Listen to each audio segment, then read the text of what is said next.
Hai, namaku Aina dan ini kisahku. Happy watching!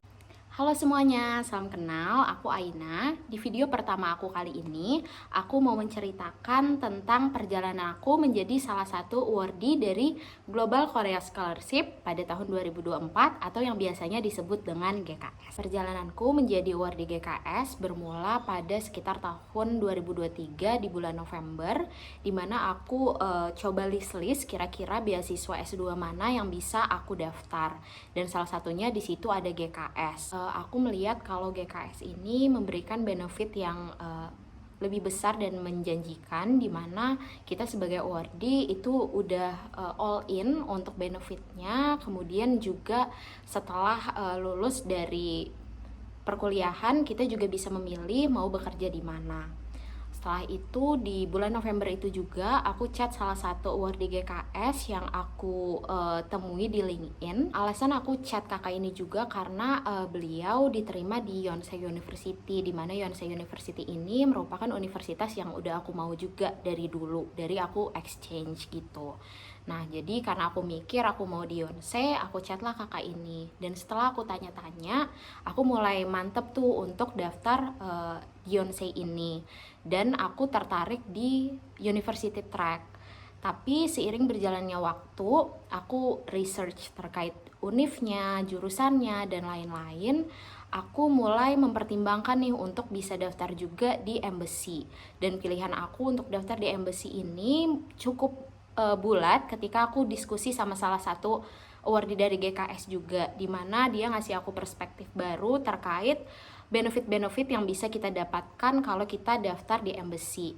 Nah, salah satunya itu kita biayanya juga jauh lebih murah karena kita bisa daftarnya itu melalui kedutaan, jadi nggak perlu repot-repot untuk kirim ke universitasnya. Dan kita juga dapat change yang lebih besar karena kita pilih 3 univ gitu, dibandingkan untuk yang university hanya 1 univ saja. Setelah aku research, aku memutuskan untuk daftar di Yonsei University, Korea University, dan juga Pusan National University. Dan pertimbangan ada jurusan yang aku mau, yaitu marketing, dan juga untuk media pembelajarannya itu ada yang bahasa Korea, ada yang bahasa Inggris. Nah, tapi untuk Yonsei ini dia full Korea. Jadi pas daftar itu aku juga rada takut gitu ya, karena untuk bahasa Korea sendiri aku masih bisanya baru yang basic gitu, bukan menguasai. Di November 2023 itu aku sempat insecure karena untuk pendaftaran itu setelah aku research ke awardee tahun sebelumnya itu rata-rata pakai sertifikat bahasa, dimana aku nggak punya IELTS, nggak punya TOEIC, dan gak punya TOEFL juga gitu. Jadi aku nanya-nanya kira-kira ada gak sih awardee yang dapat tapi dia gak ada sertif bahasa. Nah, dari yang aku tanya-tanya, kebanyakan awardee tahun-tahun sebelumnya itu ada IELTS. Aku lumayan panik sih pada saat itu karena aku belum ada persiapan untuk IELTS, dimana menurut aku itu juga cukup mahal ya untuk biayanya. Terus juga untuk persiapannya aku ngerasa nggak punya banyak waktu gitu, dimana aku saat itu bekerja 9 to 5, dan juga untuk weekend aku cukup hektik karena aku ada all shop juga yang harus aku handle gitu. Tapi karena melihat awardee tahun sebelumnya itu dia pakai sertifikat bahasa semua, aku mengusahakan untuk bisa pakai sertif bahasa juga. Akhirnya di tahun 2023 itu di bulan November aku daftar les persiapan IELTS dengan mengajak 3 teman aku gitu. Dan karena masih mau coba-coba dulu, aku waktu itu daftarnya cuma 1 bulan aja. Tapi setelah 1 bulan aku merasa tes di lembaga ini masih kurang membantu aku. Gak banyak tips and trick yang dibagikan ke kita sebagai siswa.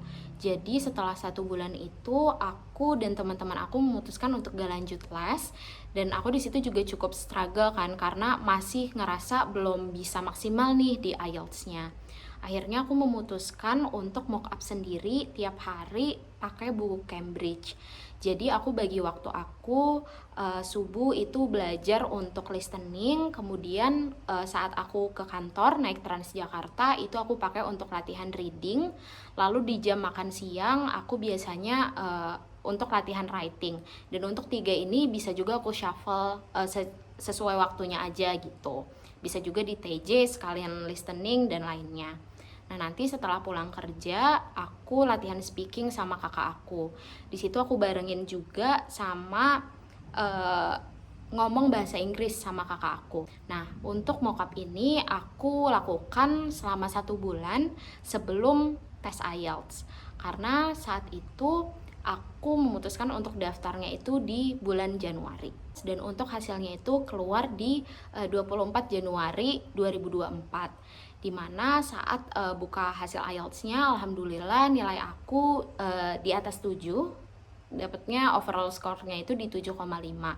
Dimana aku research kan untuk award di tahun sebelumnya itu dia minimal 7 nilainya. Jadi alhamdulillah itu udah cukup memenuhi kriteria untuk pendaftaran GKS ini. Selain IELTS, aku juga nyiapin apostille dokumen. Aku tanya-tanya ke Wardi tahun sebelumnya gimana caranya, apa yang harus aku lakukan. Di situ aku coba kumpulin informasi semaksimal mungkin sih untuk persiapan GKS ini sebelum pendaftarannya itu dibuka. Dan untuk persiapan apostille dokumennya itu aku ke penerjemah tersumpah, terus juga aku legalisir untuk dokumennya ini ke notaris, dan setelah itu kita apostille di web AHU. Selain apostille dokumen, aku juga mulai nyusun draft untuk esainya, personal statement, dan juga study plan yang kerangkanya itu aku sesuaikan dengan guideline yang tahun lalu sambil menunggu pendaftaran dibuka. Akhirnya di 15 Februari 2024 pendaftaran GKS khususnya yang jalur embassy itu dibuka. Dan aku langsung checklist universitas, ketersediaan departemennya, jurusannya, dan juga univ-univnya.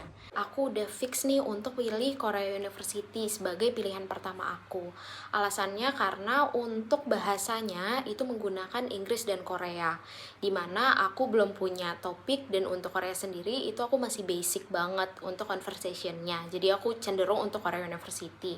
Dan aku tetap pilih Yonsei, walaupun agak deg-degan dikit. Untuk Yonsei ini dia full Korea, dan topiknya itu untuk jurusan yang aku pilih yaitu marketing, itu harus topik 6.